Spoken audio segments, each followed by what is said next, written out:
For months, we have been telling you about the ongoing issues at the View Apartments in Beechwood. Hundreds of thousands of dollars now in a court in Shaker Heights instead of being paid to the landlord. It's a rent strike by roughly 40 tenants who had to deal with this flooding in some of their apartments in January.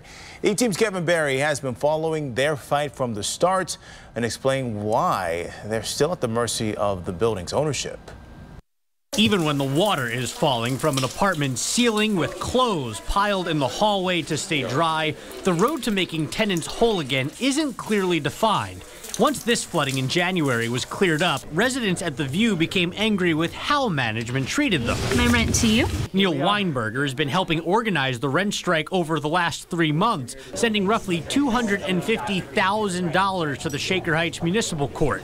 That keeps residents from getting evicted while trying to compel management to address residents' concerns before getting their money. We're paying our full rent, and we weren't getting what we were promised. They usually call them tenant unions, and we're talking about a rent strike. So that's nomenclature that comes from labor law, basically. Cleveland Marshall College of Law professor Kenneth Kowalski says residents can try to organize like union workers, but they don't have the same protections. Unlike labor law, you don't have a body that certifies that this is the bargaining agent of in this case, the tenants. Kenneth says that means a resident association can only be as powerful as the landlord allows it to be. At the View, the owners, Strategic Properties of North America, and management, Stark Enterprises and Comet Management, say they prefer to deal directly with the residents, essentially cutting out the resident association.